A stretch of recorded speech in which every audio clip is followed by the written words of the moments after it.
Et donc, je vais tout de suite, parce qu'on n'a pas encore de nouveaux invités, laisser la parole donc à Laura Penanek, qui est doctorante, comme je l'ai dit, à l'EHESS et qui va nous parler de, je cite le titre exact de sa présentation, L'œil du médecin et la main du peintre, la mise en scène du diagnostic médical dans la peinture néerlandaise du XVIIe siècle. Merci encore, Laura, d'avoir accepté de venir présenter votre travail de thèse aujourd'hui. La parole est à vous. Merci beaucoup. Bonjour et bonsoir. Alors, je vais tout de suite lancer mon PowerPoint.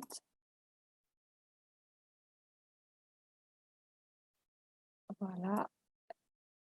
Est-ce que tout le monde peut me faire un signe pour me dire que c'est bon? Super. Alors, c'est parti.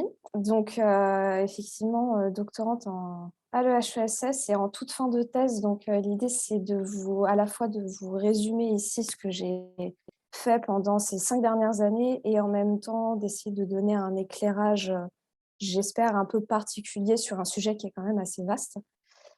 Donc, tout d'abord, pour vous situer un petit peu les matériaux sur lesquels je travaille, c'est une thèse d'histoire des sciences avec des sources d'histoire de l'art. Donc, je travaille sur les représentations du soin dans la peinture néerlandaise et plus particulièrement hollandaise du XVIIe siècle. Donc, par hollandaise, j'entends de la province de Hollande. Et comme vous le voyez sur ma première diapositive, j'ai très légèrement changé le titre de mon intervention. J'ai remplacé peinture néerlandaise par peinture lédoise, puisque je me suis rendu compte que c'était peut-être plus parlant, dans la mesure où ma thèse porte sur une étude de cas sur la ville de Leyde. Donc, petite ville située au sud-ouest d'Amsterdam, juste au nord-est de La Haye. Et c'est une étude de cas qui porte sur un corpus iconographique de 58 peintures qui ont été peintes à Leyde entre les années 1630 et 1700. Donc, par scène de soins, j'entends des tableaux qui vont mettre en scène un soignant et une soignée, un ou une soignée, dans un contexte quotidien. C'est-à-dire que moi, je me focalise uniquement sur la dimension séculaire du soin et j'exclus les représentations du soin dans un contexte religieux ou de peinture d'histoire. Et en ce qui concerne les catégories professionnelles de mon corpus, il s'agit uniquement de médecins et de chirurgiens. Je n'ai pas intégré les apothicaires, par exemple, qui, eux, sont souvent représentés dans leur officine et qui sont beaucoup plus en posture de marchands que de soignants. Et je n'ai pas non plus intégré les sages-femmes, qui sont très présentes dans le quotidien des Provinces-Unies au XVIIe siècle, mais pas du tout dans le quotidien pictural, puisque je n'ai aucune représentation de pratique obstétricale. Donc uniquement des médecins et des chirurgiens. Et afin d'avoir un éclairage un peu plus particulier aujourd'hui sur mon corpus, je vais revenir sur un événement clé que les peintres mettent en scène dans les scènes de soins et notamment dans les visites médicales. Il s'agit du diagnostic, c'est-à-dire le moment où un soignant va poser un discours sur l'état de santé d'un malade. Et donc, je vais d'un côté me concentrer sur le domaine médical dans les Provinces-Unies du XVIIe siècle, donc le moment où un médecin vient traduire en mots l'état de santé d'un patient. Et je vais ensuite basculer sur le domaine pictural pour voir comment les peintres opèrent une traduction.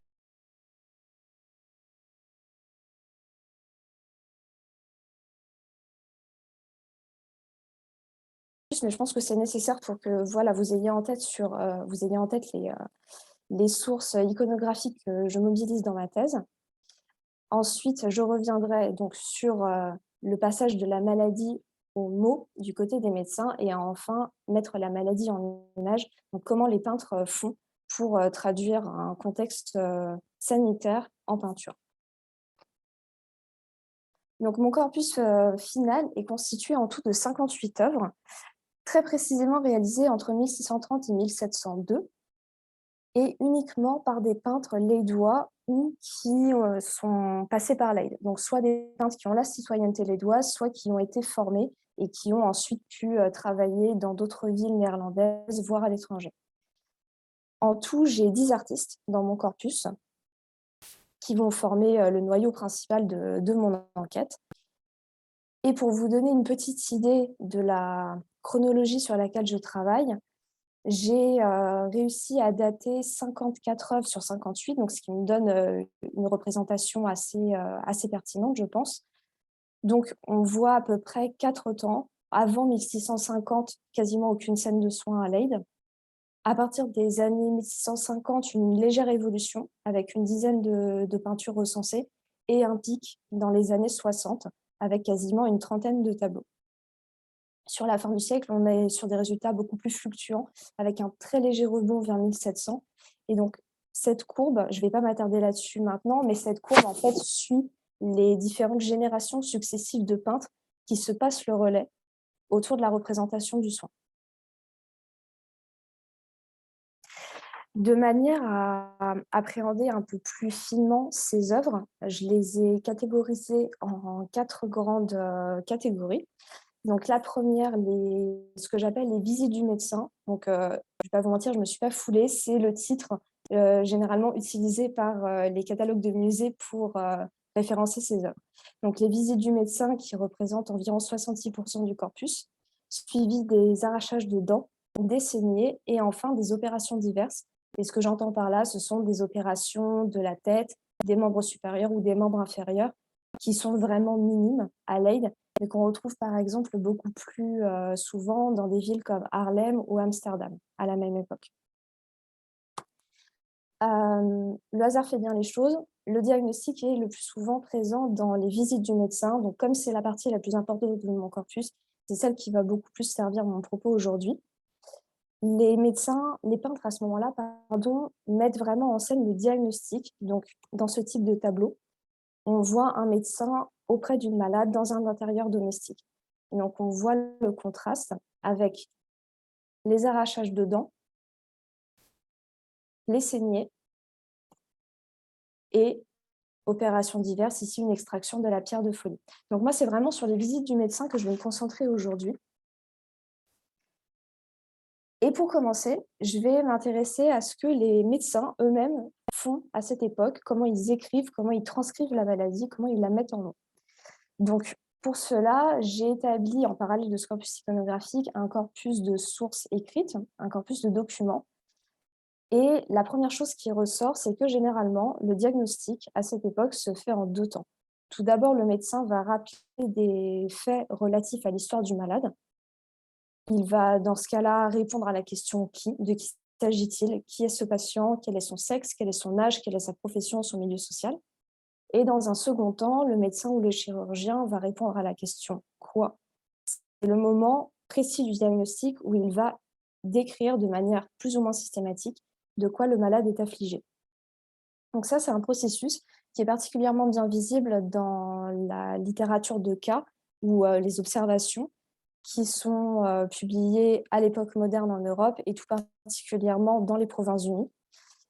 Dans ces documents, ces documents se distinguent de la littérature de traité dans la mesure où ils laissent beaucoup plus de place à la pratique qu'à la théorie et beaucoup plus de place également à la figure du malade sur laquelle l'accent est mis.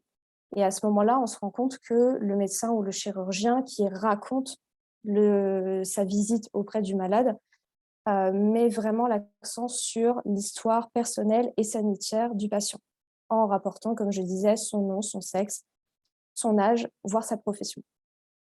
Ça, c'est quelque chose qu'on voit dans les observations de Nicolas Stupp, lui, le fameux docteur Tup de la leçon d'anatomie. Donc en 1641, il publie des observations à Amsterdam, et c'est ainsi qu'il parle d'un centurio marinus, un capitaine de navire, ou encore d'une fille d'un bourgmestre d'Amsterdam, pour présenter ses patients. Donc systématiquement, il introduit les présentations des cas médicaux de cette manière, en précisant à qui il a affaire. Une fois que le médecin a fait ça, on passe à la deuxième étape, qui est donc celle du diagnostic à proprement parler. Et là, ce que j'ai pu remarquer à travers toutes les sources que j'ai consultées, c'est que systématiquement, le soignant s'appuie sur une sémiologie médicale, donc qui consiste à identifier un certain nombre de signes et de symptômes, et il construit ainsi ce qu'on appellerait aujourd'hui un tableau clinique. Alors, ce qui est intéressant, c'est de voir que les termes signes et symptômes, à l'époque moderne, sont quasiment synonymes, que ce soit en français ou en néerlandais, et ils sont souvent quasiment jamais distingués l'un de l'autre. Et ce n'est que très progressivement, et notamment avec l'émergence de la médecine clinique à l'université de Leyde, justement, que deux catégories analytiques émergent, avec d'un côté les signes, qui sont des éléments a priori plus objectifs, donc des éléments qu'un médecin est censé connaître pour identifier une maladie. Donc il va chercher la trace de ces signes sur le corps des malades. Et de l'autre côté, on a la catégorie des symptômes qui, eux, sont beaucoup plus de l'ordre de l'histoire personnelle du malade. C'est ce que le malade va ressentir et ce dont il va faire part au médecin. Donc, c'est en s'appuyant sur ces deux éléments que le médecin, généralement, établit son diagnostic. Je passe rapidement là-dessus, mais c'est quelque chose qu'on remarque chez le médecin Paul Barbet à Amsterdam, qui, dans un traité de la peste en 1675, ne va pas du tout placer les signes et les symptômes au même moment de son traité. Les signes, c'est vraiment ce qui lui permet d'établir une nosographie de la peste. Il présente la maladie en disant, voilà, la peste se reconnaît à ces différents signes. Et par la suite, il parle des symptômes, mais uniquement lorsqu'il fait référence à des cas de malades qu'il a pu traiter. Donc les signes sont vraiment de l'ordre du domaine du médecin, tandis que les symptômes sont du domaine du patient. Et c'est le médecin qui va les expliciter, les mettre en mots, et essayer de traduire la maladie en un diagnostic. Et lorsqu'on regarde du côté des peintres, on se rend compte que en fait, c'est pas aussi simple, tout simplement parce que les peintres utilisent un médium totalement différent qui ne peut pas reposer sur les mêmes stratégies. Je vais enfoncer des portes ouvertes, mais les tableaux sur lesquels je travaille ne sont pas des bandes dessinées. Il n'y a pas de petites bulles avec du texte qui permettent d'exprimer le mal dont souffrent les patients. Et donc, la question principale que je me suis posée, c'est comment mettre en image une maladie et comment mettre en image ce moment où le médecin, en peinture, est visiblement en train de comprendre de quoi souffre le ou la malade. Selon moi, les stratégies visuelles que mettent en place les peintres à ce moment-là, les peintres à Leyde, c'est de s'appuyer sur deux examens. C'est-à-dire qu'ils ne vont pas pouvoir mettre en image un discours. En revanche, ils vont pouvoir mettre en image des gestes soignants qui permettent d'établir un diagnostic. Et ces deux gestes, ce sont d'une part la mesure du pouls et de l'autre l'observation des urines. Donc l'usage du pouls en médecine est attesté dans les sources antiques. On le retrouve chez Erastes, chez Hippocrate, chez Galien. Et à Leyde, c'est Frans van Mieris qui est le premier, en 1657, à mettre en image ce geste de prendre le pouls. Et c'est un geste qui va très rapidement devenir un motif iconographique repris par ses confrères lédois, donc notamment Jan Steen et Jacob Toerenvliet. Donc là, je vous ai montré uniquement des détails de ces tableaux. C'est systématiquement le même geste, c'est-à-dire le médecin qui vient poser son index, son majeur et son annulaire à la base du pouce, au niveau de l'artère radiale. Et c'est toujours ce même geste qui est repris de manière sérielle dans ces tableaux tout au long du XVIIe siècle. Pourtant, même si le pouls a une présence très systématique et extrêmement récurrente dans les scènes de soins et est même d'ailleurs présent dans les traités de médecine à la même époque publiés dans les Provinces-Unies, ce n'est pas l'élément, ce n'est pas seulement sur le pouls qu'on fonde un diagnostic. C'est-à-dire que le pouls peut être trompeur. Les émotions, par exemple, font varier le pouls. La température corporelle du patient peut également celle du patient au moment de l'examen peut troubler son jugement. Et donc, pour contrer ces imprécisions, il est nécessaire de mettre en place d'autres stratégies diagnostiques que les peintres mettent eux aussi en image. Et donc, c'est ce qu'on voit avec l'usage de l'uroscopie, donc l'observation des urines. Sur l'uroscopie, l'historiographie est assez divisée. Je reviens très rapidement là-dessus, mais globalement, on estime qu'à partir du XVIe siècle, et notamment sous l'influence du médecin Peter Van Forest, l'uroscopie est progressivement dévalorisée et n'est plus l'élément diagnostique par excellence. Pourtant, c'est quelque chose qu'on retrouve de manière récurrente dans les scènes de soins, dans la seconde partie du XVIIe siècle.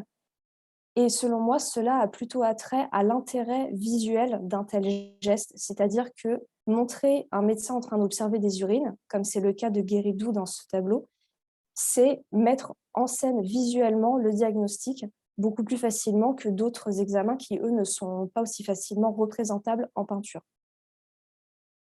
Un ancien étudiant de l'université de Leyde au XVIIe siècle, Johan van Beverwijk, écrit d'ailleurs que l'urine est une aide diagnostique importante et il précise qu'elle doit être vue dans un verre propre sous un bon éclairage. On pourrait presque mettre cette phrase en légende du tableau que je vous présente. Et il précise que si une personne est en bonne santé, l'urine n'est ni trop épaisse ni trop fine, elle est claire et jaune. Et donc, cette urine, c'est justement l'élément qui, presque plus que le pouls, voire corrélé au pouls, puisque là, on a un médecin qui fait les deux gestes en même temps, c'est un élément qui revient constamment chez les peintres lédois.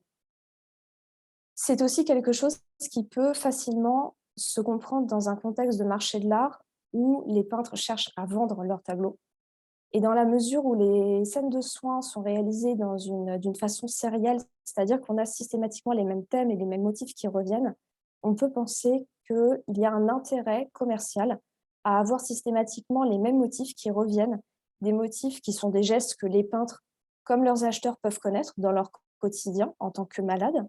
Et ça peut les aider à lire les tableaux et à aller beaucoup plus facilement les acheter. Donc, selon moi, il y a une logique commerciale derrière l'usage de ces motifs-là. Pourtant, et je terminerai là-dessus sur la question de l'urine, le diagnostic est aussi quelque chose dont les peintres peuvent se saisir pour dénigrer la pratique médicale qui leur est contemporaine, comme le fait Gottfried Schrecken dans ce tableau. Alors, je ne peux pas zoomer, je n'ai pas réussi à avoir un détail suffisamment net, mais en fait, dans la matula, donc la fiole de verre dans laquelle se trouvent les urines de la jeune femme à l'arrière-plan, il y a une petite silhouette, c'est un homoncule, qui est censé montrer qu'en fait, cette jeune femme est enceinte. Ces urines servent de test de grossesse. Et là, c'est quelque chose qui est extrêmement caricatural, et le peintre le fait de manière totalement volontaire. Il caricature volontairement la pratique diagnostique via l'observation des urines pour montrer que cet élément a beau être présent dans leur quotidien, il est néanmoins critiquable et connaît lui aussi ses limites. Alors, je conclurai très rapidement en rappelant que lorsqu'on fait une thèse, comme c'est mon cas, sur des sources qui peuvent être assez contradictoires entre elles, c'est-à-dire à la fois des sources écrites et des sources picturales, on se retrouve confronté systématiquement à la question du médium et à la question du public. Donc, comment on écrit, comment on peint et à qui on s'adresse. Dans le cas de l'écrit, on voit que les soignants, qu'ils soient médecins ou chirurgiens, ont la possibilité de construire un récit de manière systématique qui va rapporter le diagnostic de manière précise avec un ensemble de critères.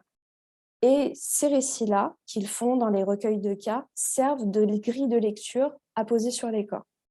D'un autre côté, en peinture, les artistes sont beaucoup plus contraints, ils n'ont pas à leur disposition les mêmes facilités, et donc ils développent des stratégies visuelles à l'aide de motifs récurrents, comme des examens, le pouls, l'urine, qui aident justement à traduire cette pratique diagnostique, et donc ce moment où on vient poser un discours sur le mal.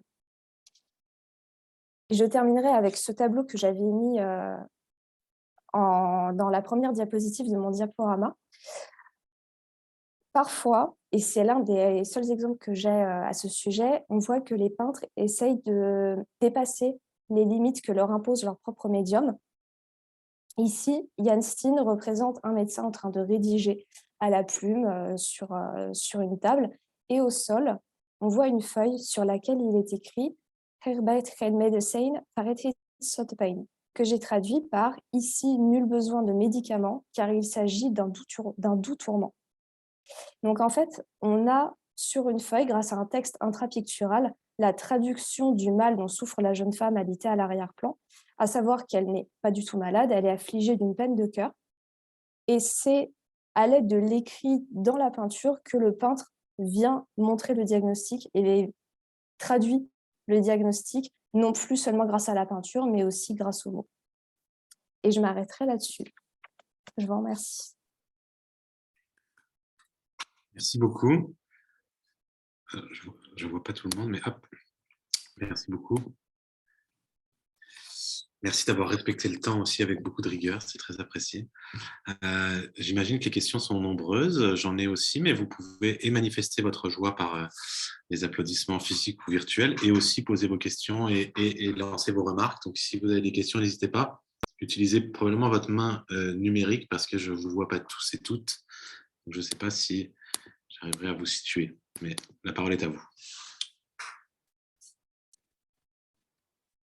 Marie. Bonjour, alors je vais briser la glace. Alors merci pour cet exposé, d'abord très synthétique, passionnant. Je me rappelle, moi je suis professeure et je me rappelle d'avoir utilisé des images justement dans le cours de la santé, ces peintures et beaucoup de peintures flamandes en fait, je ne savais pas qu'il y avait une école à l'aide, alors c'est déjà une belle révélation. Je voulais souligner, ce n'est pas tellement une question, mais je voulais souligner comment vous avez été minutieuse dans la comparaison entre deux types de discours, le discours artistique, la peinture, et ce que disaient les médecins en fait. Et vous avez vraiment été à même de voir que les stratégies sont très différentes et que finalement les peintres étaient forcés à rester quelque part dans la caricature pour passer leur message. Et ça m'a fait m'interroger, puis je vous pose la question, mais ce n'est peut-être pas votre champ de spécialisation, mais je me demande si cette stratégie-là de sensibilisation pendant la COVID, pendant la pandémie de COVID qu'on vient de traverser, je me demande si ce que vous avez constaté pour le 17e siècle n'est pas encore valide quand on regarde la façon dont, entre ce que les médecins suggéraient, la santé publique et tout ça, est-ce que finalement les représentations des campagnes de vaccination, par exemple, ou de présentation, est-ce qu'on n'est pas resté un peu accroché à de vieilles façons de penser? J'ai l'impression qu'il y a une portée heuristique dans le travail que vous avez fait, c'est-à-dire qu'on pourrait peut-être vérifier cette démarche. Alors, je ne sais pas si c'est une question, si vous avez envie de vous y attarder, ou mais simplement c'est que ça ouvre en fait des pistes d'analyse pour la période contemporaine. Merci. Merci beaucoup pour votre intervention et pour cette remarque. Alors, je la trouve personnellement très intéressante. Après, je ne me sens absolument pas compétente pour développer une réponse construite à ce sujet. Mais le fait est que j'ai des collègues dans mon laboratoire qui travaillent sur les pandémies en général et un peu plus particulièrement en ce moment sur le Covid et qui se sont aussi intéressés à ces différentes stratégies de communication. Donc, j'irai leur poser la question parce que ça m'intéresse de voir comment, s'il peut y avoir effectivement des liens à établir ou non. Mais voilà, moi, à titre personnel, je vois pas. Non, je ne saurais pas vous répondre précisément là-dessus.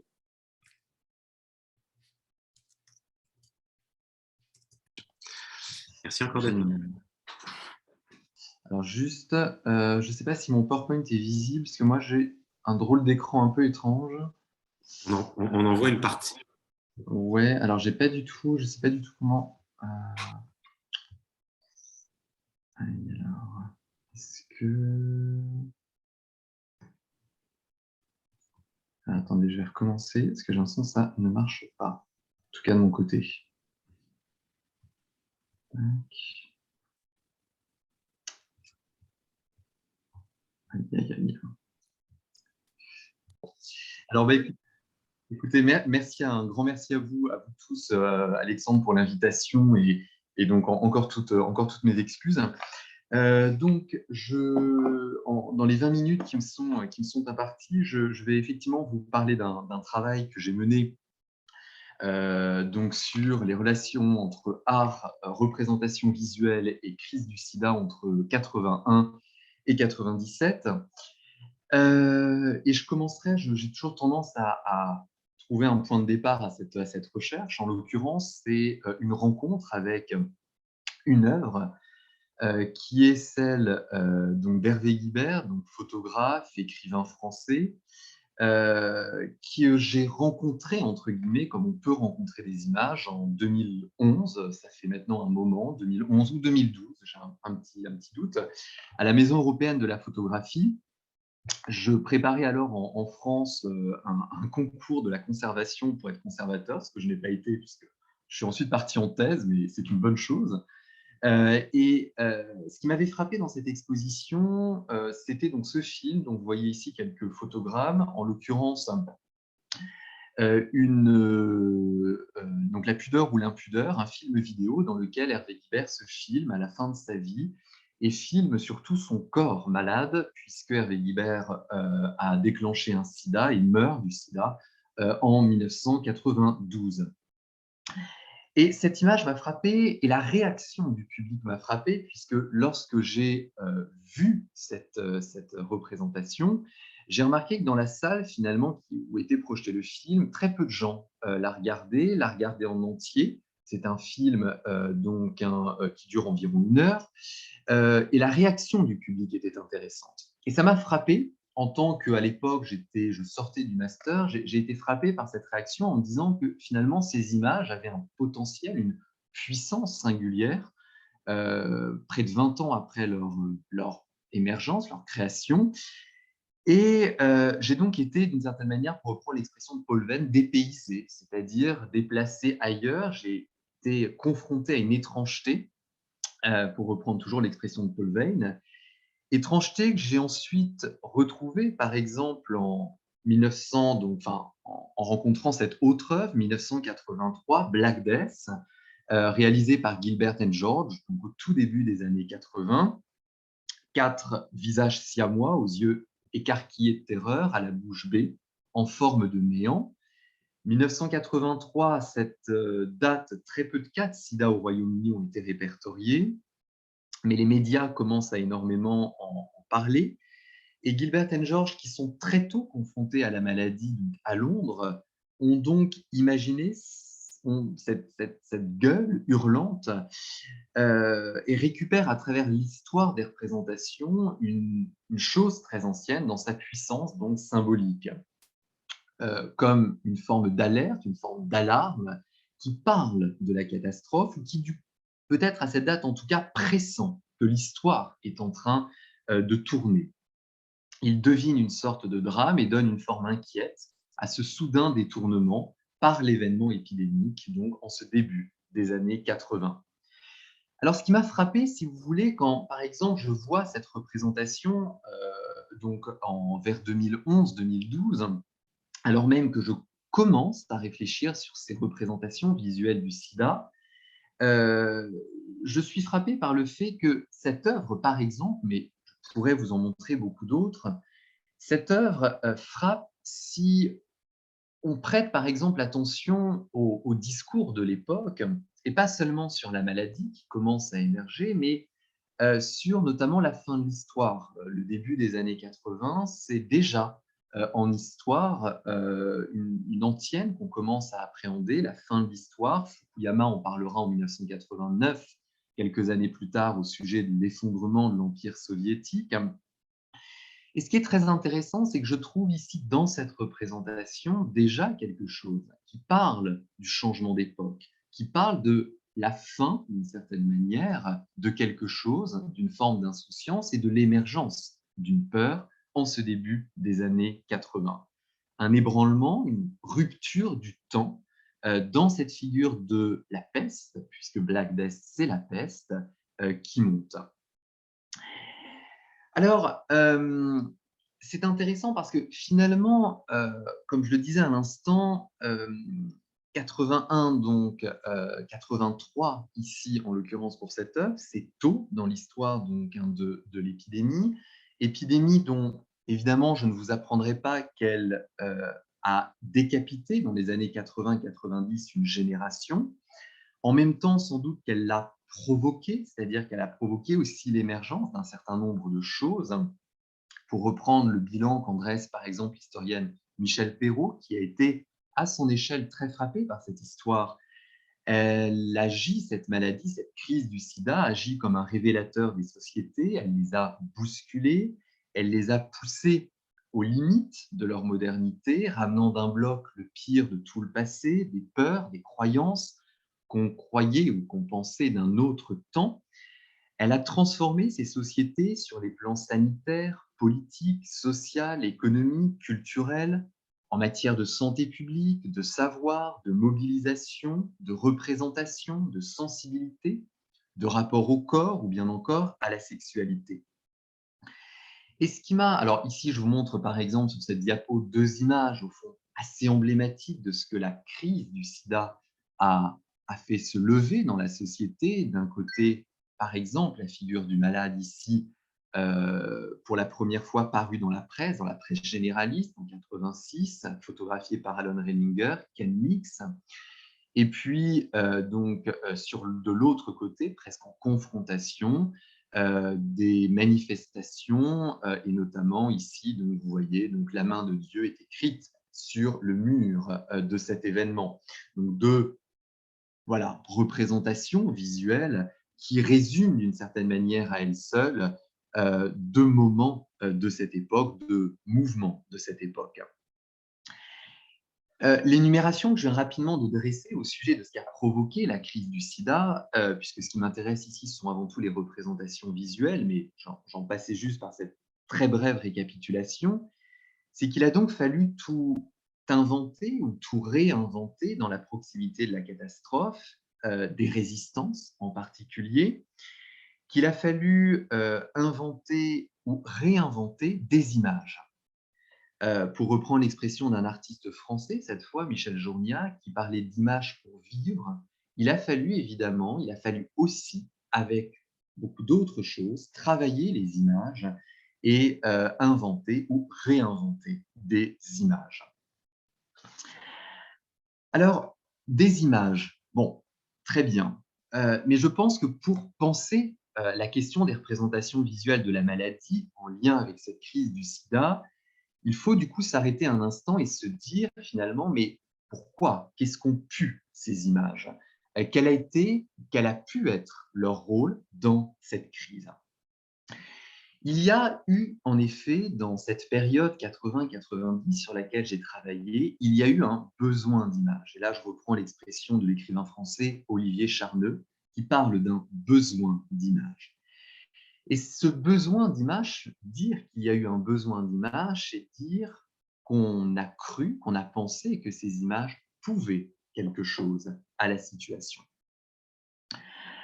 Alors, qu'est-ce qu'elles ont pu, en l'occurrence, ces images? Eh bien, je vous présente ici quelques représentations, quelques photographies, en l'occurrence de la photographe américaine Nan Goldin, qui, en 1988-89, a commencé à constituer un cookie portfolio, c'est-à-dire un portfolio regroupant des photographies de son amie, Cookie Muller, une poétesse, écrivaine new-yorkaise, qui va mourir du sida en 1989.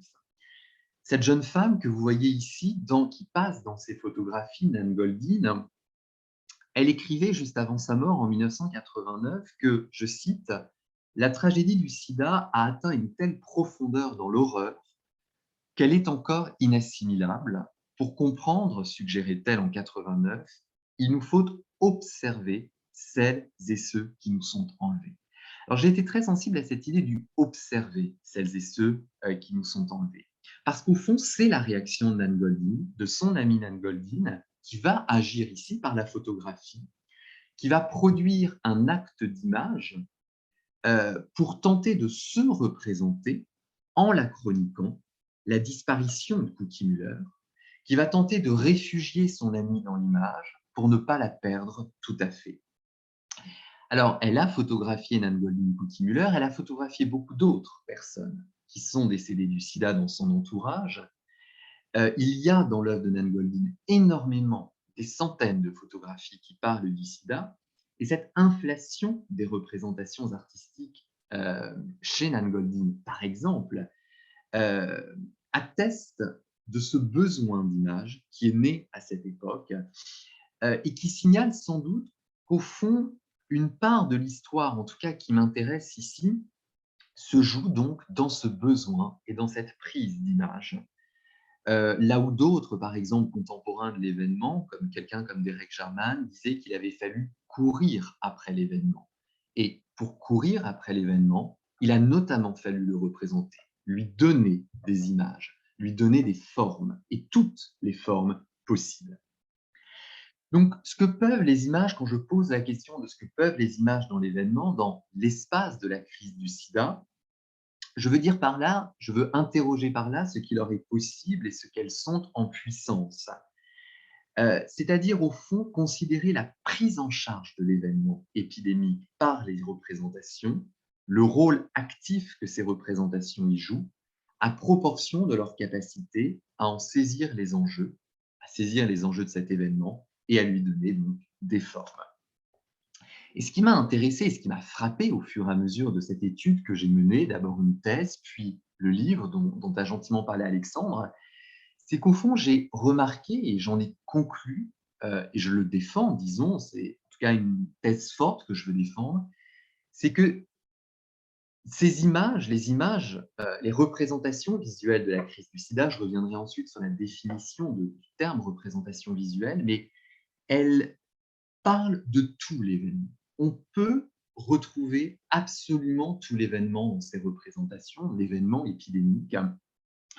Elles parlent de la peur, du sentiment de désastre et d'hébétude, elles parlent du désespoir, de la fatigue et de la colère. Elle parle de la violence de cette époque, dont a parlé par exemple Félix Guattari, qui parlait d'années barbares et stupides. Elle parle du deuil. Ce sont des images qui ont été aussi des armes, qui ont accueilli des cauchemars et des rêves, des victoires et des défaites, qui ont accueilli tout type de corps. J'ai tendance à parler dans le livre de corps innombrables, c'est-à-dire le corps malade, mais aussi le corps en vie, le corps amoureux, le corps sensuel, sexuel, par exemple. Elle forge des solidarités amicales, amoureuses, combattantes. Elles aident à travailler les communautés. Elles protègent et réparent les vivants, elles enterrent les morts ou poursuivent autrement leurs existences, comme c'est le cas ici chez Nan Goldin. Et de ce point de vue, au fond, ce que je veux vous dire ici, c'est que les images ont été des observatoires privilégiés de l'événement épidémique. Elles ont été des indicateurs particulièrement efficaces de cet événement. Elles en contiennent l'expérience et c'est la raison pour laquelle je crois que pour comprendre cette crise épidémique, il faut notamment observer les images, comme le proposait Müller, qui disait qu'il faut observer celles et ceux qui nous sont enlevés. Donc, observer les images qui, si elles existent, signifie qu'elles veulent au moins être regardées. Je reprends ici la théorie de Mitchell qui dit au fond que qu'est-ce que veulent les images? Eh bien, elles veulent d'abord, la première chose, c'est qu'elles veulent être regardées. Et que si ces images aujourd'hui nous les recevons pour ce qu'elles sont, c'est qu'on a aussi voulu qu'on les regarde aujourd'hui. Et ça me semble aussi important dans cette idée aussi que ces images qui nous parviennent aujourd'hui sont des images qui ont été faites pour nous jusqu'à aujourd'hui, pour qu'on en parle, par exemple, ce 14 avril 2022. Bon, je passe rapidement sur ça pour vous expliquer un petit peu aussi sur quoi j'ai travaillé. Je pourrais revenir notamment peut-être dans les questions sur ma méthode en particulier, mais vous dire que j'ai travaillé sur donc sur des enjeux de représentation visuelle, évidemment. J'ai travaillé sur un corpus de représentation pris dans une circulation internationale, mais construit sous l'angle occidental, et je pourrais m'en expliquer évidemment tout à l'heure si vous souhaitez m'interroger à ce sujet. 81, puisque je commence en 80, puisque c'est l'émergence évidemment donc, de cette épidémie qui deviendra ensuite pandémie. Épidémie avec les premiers cas repérés notamment aux États-Unis. En même moment, la première œuvre que j'ai pu trouver sur la question, que vous voyez ici, Isaac Patkin, 1981, Unveiling of a Modern Chastity, une peau crevée, une peau en plastique crevée que l'artiste a réalisée alors qu'il ne savait rien. Il a juste rencontré à l'été 1980, avant même que les premiers articles paraissent dans la presse, notamment dans le New York Times comme ici, il a repéré deux hommes aux peaux tavelées, marquées, marquées par des taches, des lésions. On lui dira après qu'il s'agissait de lésions Kaposi. Et son médecin, à qui il demande de quoi souffrent ces deux hommes, son médecin lui répond c'est peu de choses, un peu de pénicilline et ça sera réglé. Lui rentre à l'atelier et me raconte que lorsque je l'ai rencontré à New York, il me dit mais j'ai senti que quelque chose n'allait pas. Il m'a dit ça comme ça, j'ai senti que quelque chose n'allait pas. Alors c'est la pensée aussi radar sans doute des artistes qui sentent, peuvent sentir les choses sans doute. On n'est pas dans la prémonition bien sûr, mais on est dans le sentiment d'une alerte, un peu comme Gilbert and George. Et il réalise cette œuvre qui parle d'un désastre à même la peau. Ça sera la seule chose qu'Isar-Patkin fera sur le sida, il ne fera rien d'autre, il ne fera jamais rien d'autre. Et c'est une œuvre aujourd'hui qui est devenue totalement historique.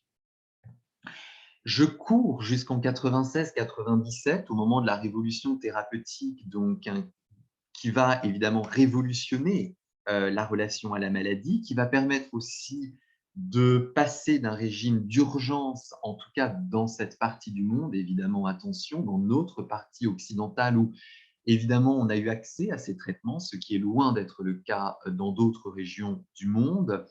Mais cette révolution thérapeutique en Europe, aux États-Unis, donc en Amérique du Nord, a évidemment été considérable et a permis, on a parlé d'effet lazaréen, a permis donc de passer donc à un autre temps de l'histoire et de la crise du sida, qui est toujours évidemment donc en cours, mais à un autre temps, donc avec ses œuvres, hein, ici je vous ai mis des œuvres plutôt de la fin, 96-97, où la mémoire et la sensation de libération, par exemple, vont beaucoup plus travailler les artistes.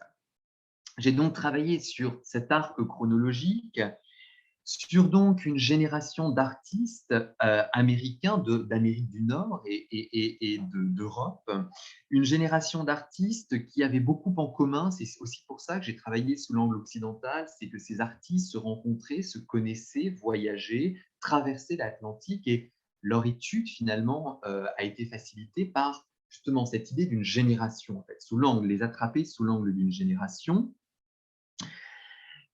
J'ai évidemment pensé cette crise du sida du point de vue d'une anthropologie des représentations qui n'oublierait surtout pas l'histoire politique ni celle des idées et des mœurs, puisque, vous le savez, cette crise du sida a aussi éclaté dans un espace culturel, moral, politique singulièrement dégradé, notamment aux États-Unis, mais pas que. L'Europe n'a pas été épargnée par cela, par la révolution conservatrice notamment de Reagan et de Thatcher, par les fameuses guerres culturelles qui, aux États-Unis, à la fin des années 80, ont embrasé le champ de l'art.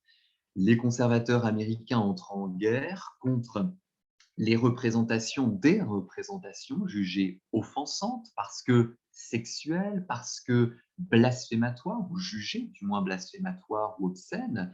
C'est le cas du Peace Christ d'Andrés Serrano en 87 ou des clichés de Robert Mapplethorpe interdits à New York en 1980, interdits à Washington en 1989.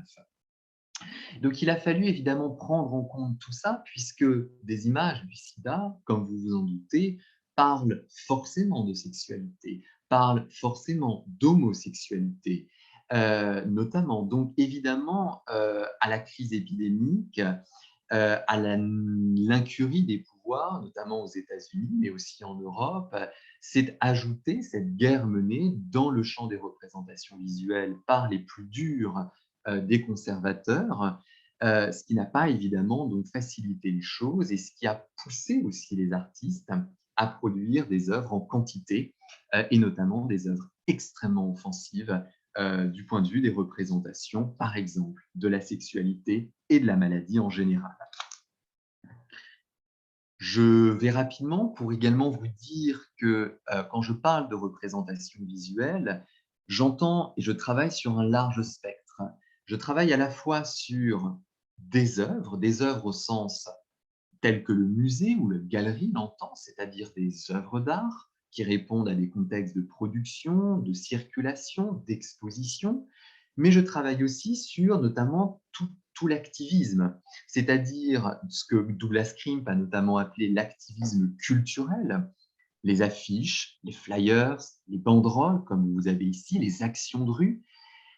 J'ai travaillé sur ça, sur cette double chose, hein, représentation visuelle et représentation, enfin, représentation artistique et représentation activiste, précisément parce que longtemps, lorsqu'on a parlé de représentation visuelle du sida, on s'est beaucoup attaché, on a beaucoup insisté sur les représentations activistes, en oubliant tout un champ de la création qui était les œuvres d'art.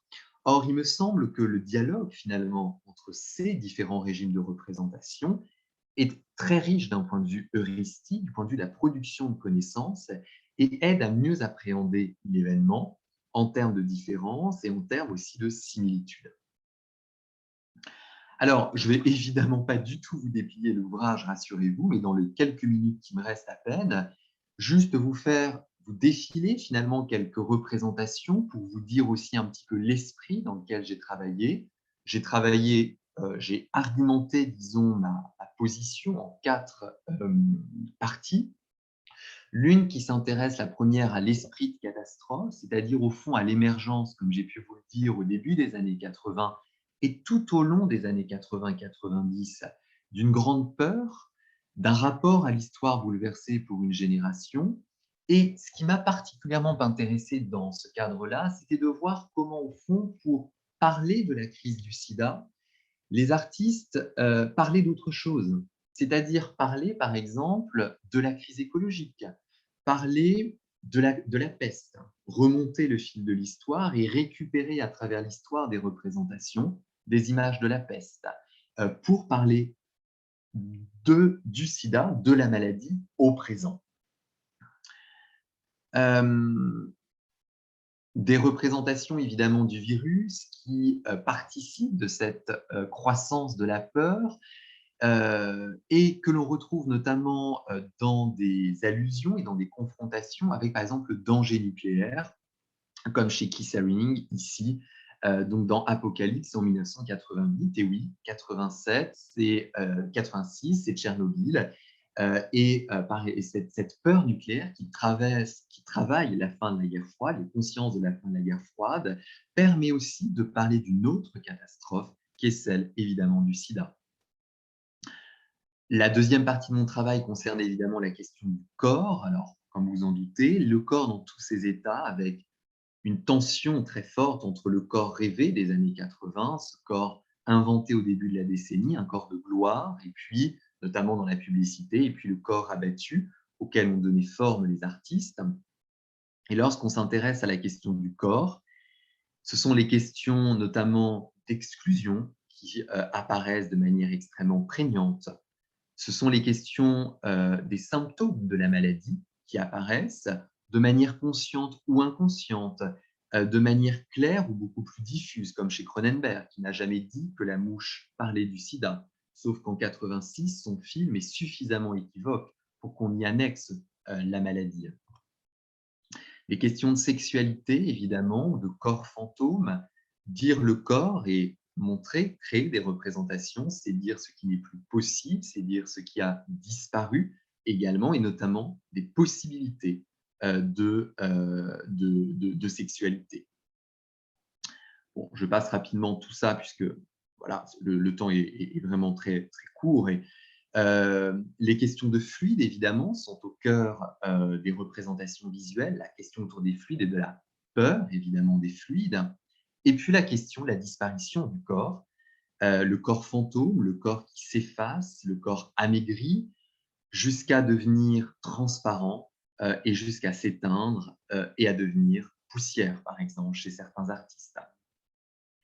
La troisième partie du travail était beaucoup plus consacrée à la question de la violence, attraper cette crise épidémique sous l'angle de son extraordinaire violence qui passe dans les représentations, en confrontant de part et d'autre de l'Atlantique, notamment des artistes qui ne se sont jamais rencontrés, qui ne se connaissaient pas, et qui au même moment produisent le même type de représentation, des paysages de ruines par exemple, chez Cindy Sherman et chez Derek Jarman, l'américaine d'un côté, le britannique de l'autre.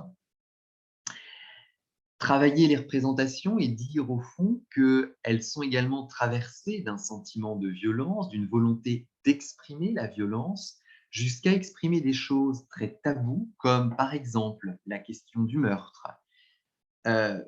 Investir les représentations visuelles pour ce qu'elles sont, c'est-à-dire au fond, non pas la réalité, mais des morceaux de réalité, des reconstructions de réalité qui permettent notamment la catharsis, qui permettent, la leçon des Grecs anciens, c'est au fond donc d'investir l'art comme une soupape, une manière finalement de dire la violence, d'exprimer la violence, parce qu'en réalité, on n'opérera jamais de cette manière-là. Lorsque Niki de Saint-Phal tire sur Jean-Marie Le Pen symboliquement ici dans les années 90, évidemment, elle ne l'a jamais fait dans la réalité. L'art a servi aussi à cela, à exprimer des tensions extrêmes, à exprimer notamment des envies de meurtre qui sont dites et avouées dans les représentations. Violence économique également, je me dépêche, violence économique également, puisque la crise du sida est aussi une crise, je ne vais pas dire une crise économique, mais en tout cas une crise de la conscience économique dans l'économie volontiers prédatrice de ces années, qu'on appelle souvent les années fric. Oui, les laboratoires pharmaceutiques notamment ont été en première ligne, et les associations de lutte contre le sida, ACT UP, on les ont choisis, les ont élus comme leur cible privilégiée, dénonçant là, ici ou là, en France, aux États-Unis, les collusions notamment, et les pactes de pharmacie qui ont pu avoir lieu à cette époque. Comme Michel Journiac en France a dénoncé dans des billets de sang tachés de sang, des billets de 100 francs ici, le scandale du sang contaminé, donc dans la France des années 90. Violence également qui s'exprime dans l'idée aussi chez nombre d'artistes que le sida est une guerre, d'activistes que le sida est une guerre, et que donc parler de la guerre est une manière de parler du sida et de donner une forme au sida, en rappelant notamment que, par exemple, quand les États-Unis font la guerre au Koweït, quand les États-Unis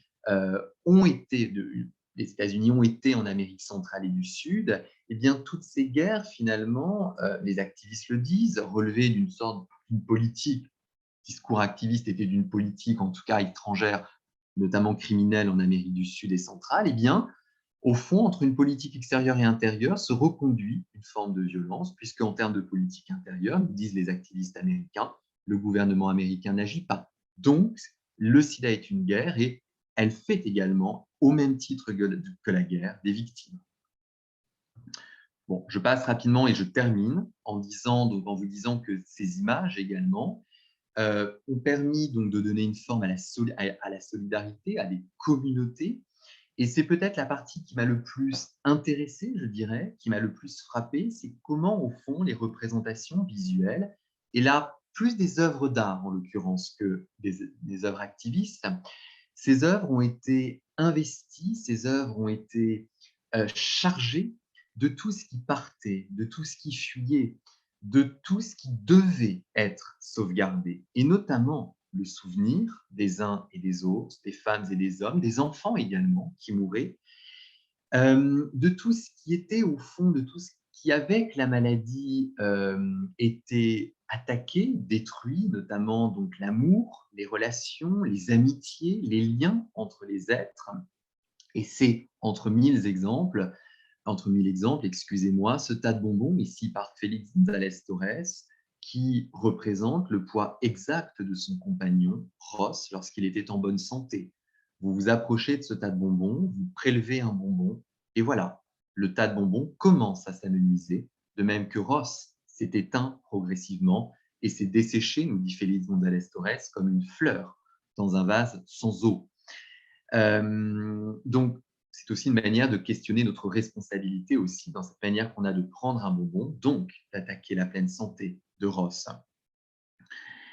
Donc passent dans les images des souvenirs, des souffles d'air chez González Torres, des rideaux qui se soulèvent et qui nous disent, oui, qu'il y a sans doute des fantômes, que nous allons devoir vivre longtemps avec des fantômes. Des icônes ici chez Michel Journiac, par exemple, l'icône de Pierre en 93, des actes de solidarité, l'image chronique aussi des foules, des mémoriaux, comme par exemple ici le Head Memorial Quilt, cette manière de donner une forme par le patchwork, une vieille tradition américaine, le patchwork des noms qui sont confectionnés avec les restes de celles et ceux qui sont morts. Des œuvres qui nomment, par exemple chez Tom Feisch, qui rappellent les noms, ou les activistes qui, dans des actions listes, donnent les nombres, disent le nombre des morts. Ça aussi, les images le racontent.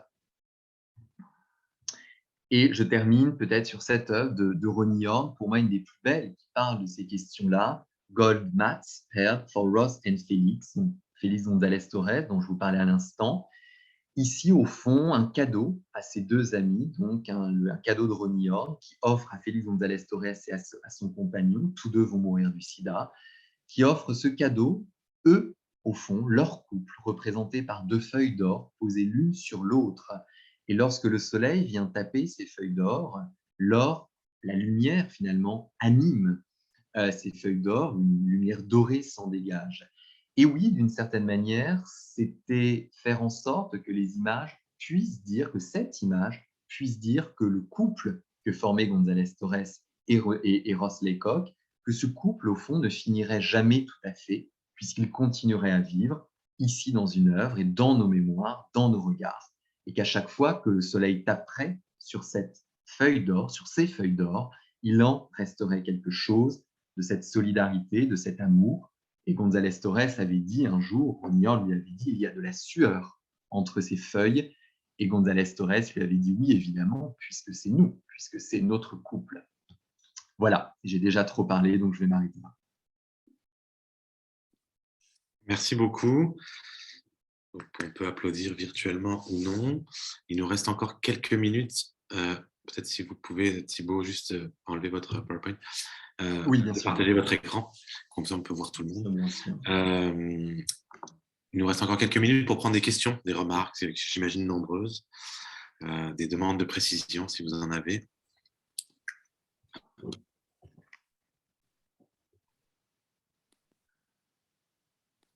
N'hésitez pas soit à lever votre main en vrai, mais je ne vous vois pas tous et toutes, soit à lever votre main virtuelle si vous avez des questions ou des remarques.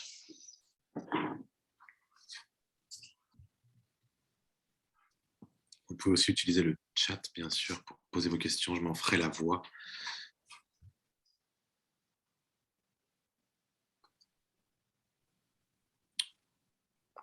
S'il n'y en a pas, je vais m'en permettre une, le temps de laisser réfléchir aux gens, aux gens de réfléchir. Merci beaucoup pour la communication. Moi, il y a quelque chose qui m'a interpellé, puis que je n'ai pas beaucoup vu, en fait, qu'on a vu un petit peu à la fin, mais qui me semble rejoint bien les deux intérêts que vous avez signalés, qui est à la fois l'engagement artistique puis l'engagement activiste. Puis c'est une question qui m'intéresse personnellement parce que c'est un projet sur lequel on travaille ici à Montréal, mais qui est la question des affiches. Des affiches de la prévention du sida, pour laquelle des artistes comme Grand Fury, puis on l'a vu dans une de vos diapositives, ont été engagés, puis notamment parce que quand il y a eu la conférence de Montréal en 1989, la conférence sur le sida à Montréal en 1989, il y a eu en fait un appel à la fabrication d'affiches par des artistes connus ou méconnus pour essayer, et en plus dans une dimension plus large que l'Occident, d'essayer de faire appel à des artistes du monde entier pour qu'ils nous parlent du sida, pour qu'ils parlent de la lutte contre le sida, pour qu'ils créent des affiches dans cette vue-là. Puis il y a eu une exposition qui a été organisée dans le cadre de la conférence de 89. Et il me semble que c'est un des objets qui est vraiment à la croisée de ces deux dimensions-là qui vous intéressent et qui sont au cœur de votre projet, de votre sujet.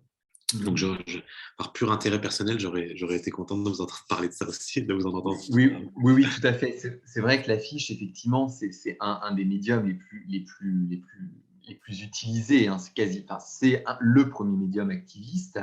Alors évidemment, quand on envisage la question de l'activisme, et d'ailleurs activisme culturel, c'est effectivement surtout en premier sans doute l'affiche.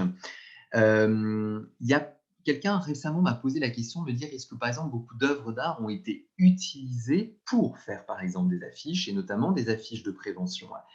Et alors la question était une très très bonne question et au fond j'ai répondu assez peu par exemple.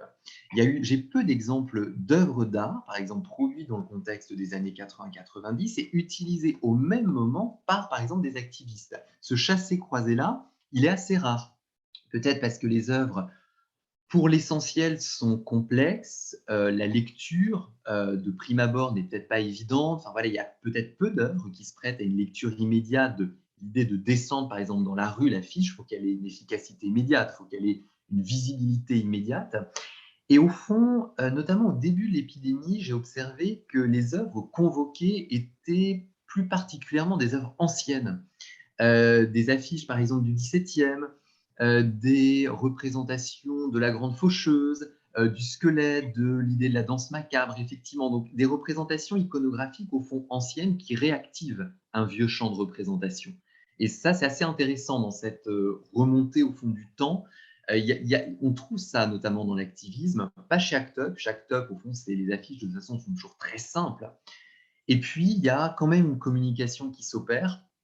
Si, par exemple, vous regardez ensemble le travail de Jeff Koons, Made in Heaven, de 89, avec ses scènes extrêmement érotiques, voire même pornographiques, que l'on trouve chez Jeff Koons, eh bien, j'ai été très, très étonné que 2-3 ans plus tard, on trouve quasiment les mêmes représentations chez ACT UP Paris, comme une sorte de mimétisme total entre ce qu'avait représenté Jeff Koons, notamment des actes sexuels pour dire il ne faut pas avoir honte de la sexualité, il faut montrer les corps en pleine guerre culturelle. Et quelques années plus tard, dans un contexte activiste, ACT UP va montrer le même type de représentation. Et vraiment, on est vraiment quasiment dans... Je me suis même demandé si ce n'était pas une sorte d'emprunt absolument direct. Donc voilà, il y a quand même, on trouverait des chassés-croisés. Ouais, puis peut-être ces affiches qui deviennent je ne sais pas si on peut dire qu'elles deviennent des œuvres d'art, mais si on pense à ACT UP, au triangle rose qui devient un modèle. Ouais. Oui, complètement, et qui sont aujourd'hui d'ailleurs entrés totalement au musée, qui sont effectivement, qui font partie de tout un répertoire d'agitprop, de choses qui a très peu marché en France, ou beaucoup moins marché en France. Tout l'activisme culturel a quand même été, comparé à ce qui s'est passé en Amérique du Nord, a quand même été infiniment... Enfin, l'impact a été infiniment moindre parce que les moyens n'étaient pas les mêmes, parce que précisément les graphistes ont manqué, les artistes ont manqué, et il y a eu un travail d'assimilation de l'activisme culturel qui a été très compliqué. Par exemple, si je prends la scène française, et qui n'a sans doute pas, et c'est Didier Lestrade qui le dit très bien, qui n'a pas été à la hauteur sans doute de ce qui s'est fait aux États-Unis. Autre chose a été fait, mais ça a été beaucoup plus compliqué, par exemple. Merci. Il nous reste encore quelques minutes pour des remarques, des interrogations, des désirs cachés qui pourraient ressortir.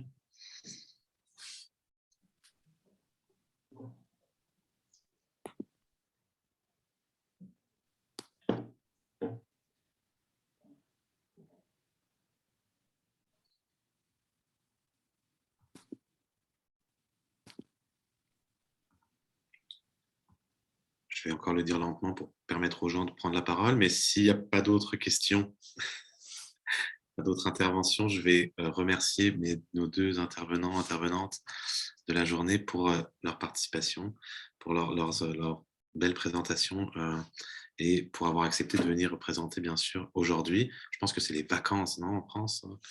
Quasiment, presque. Quasiment. Oui. Vous savez, en doctorat, les vacances, Ça je ne sais pas si... pas trop, c'est vrai. Ouais, on est dans un autre espace-temps, en fait.